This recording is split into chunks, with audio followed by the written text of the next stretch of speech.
In the last module, we were working a lot, practicing a lot with es and está. And something that goes very, very well with that, matches very well, is location, asking where things are. So the word for where in Spanish is donde. Donde.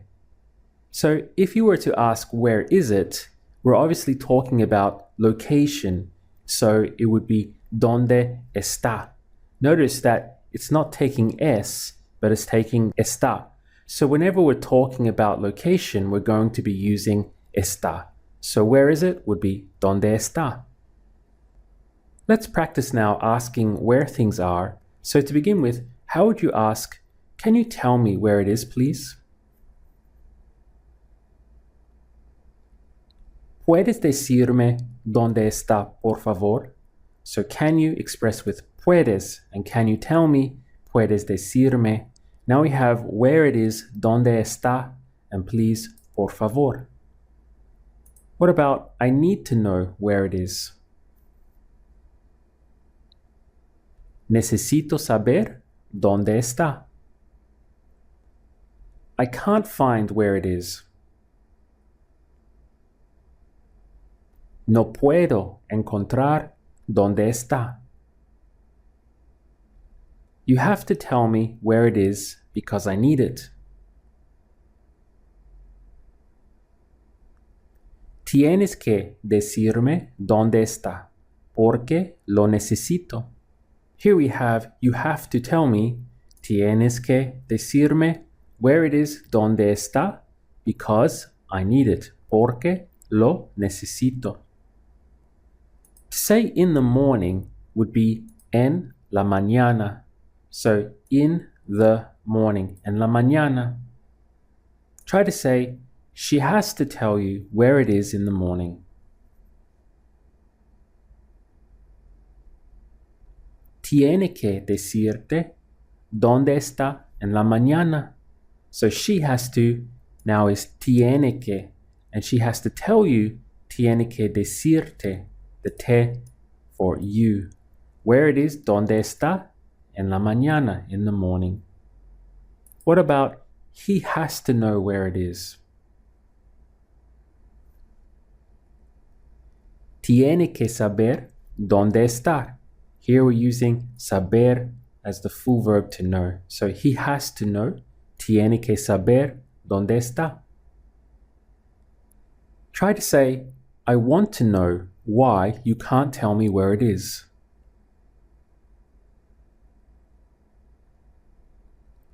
Quiero saber por qué no puedes decirme dónde está.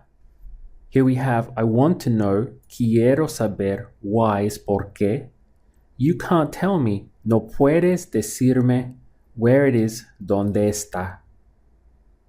Why can't she tell me where it is? ¿Por qué no puede decirme dónde está? Here we're starting with why in por qué, and she can't, no puede. She can't tell me, no puede decirme where it is, dónde está. Remember that he is, she is, and it is all expressed with está. So not just where is it, but where is he or where is she. For example, how would you say, where is he? ¿Dónde está? If we wanted to make it really clear that we were asking where he is, we would put a clarifier in.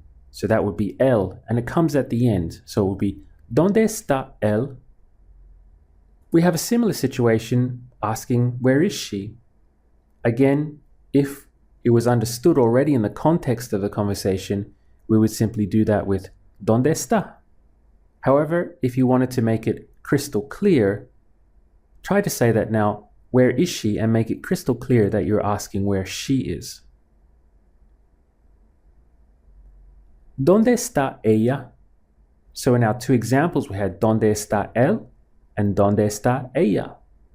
Or if we're simply asking where it is, where is it? It would simply stay as ¿Dónde está? As you can see, Asking where things are or talking about location in Spanish is actually quite simple, and using our verbs, we can make up a lot of different sentences and things to translate worked around this whole idea of where is it or where is she or where is he. The important thing to take away is that it almost always combines with está, so ¿dónde está? Another little word that combines extremely well with está is how. And how in Spanish is simply cómo, cómo.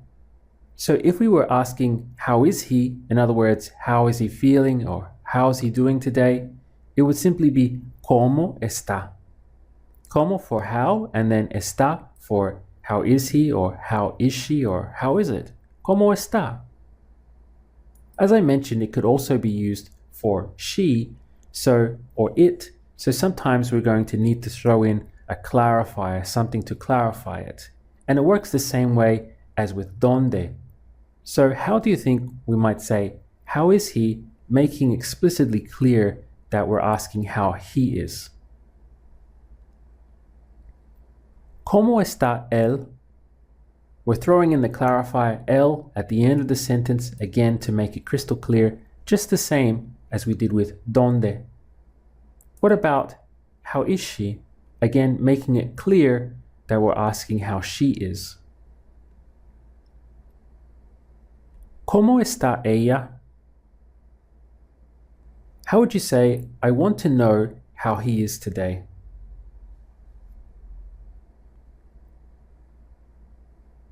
Quiero saber cómo está hoy. Or of course, if you wanted to make it crystal clear, you throw in your clarifier, quiero saber cómo está él hoy. What about, can you tell me how she is tonight?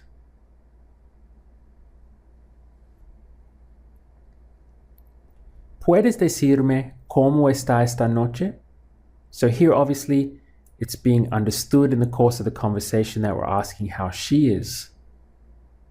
But if you wanted to make it crystal clear, again, you would throw in your clarifier right here.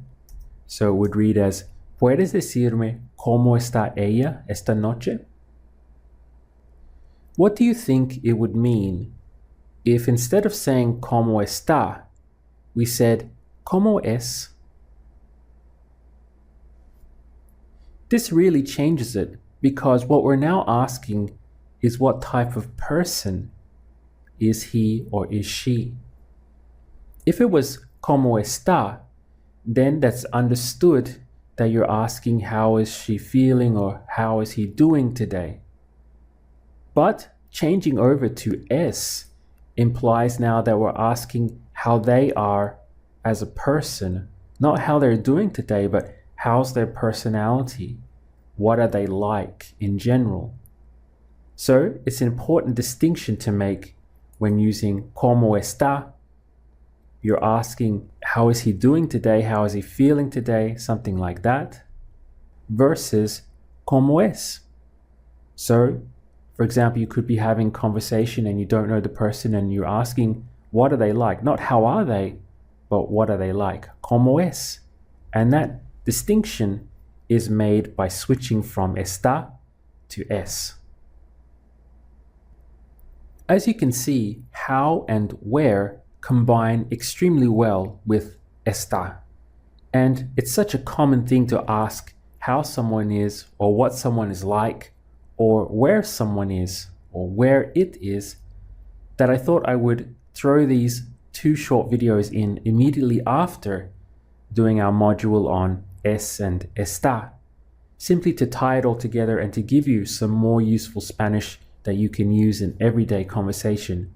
So how being cómo and where being donde both combine extremely well with está. They go together very naturally.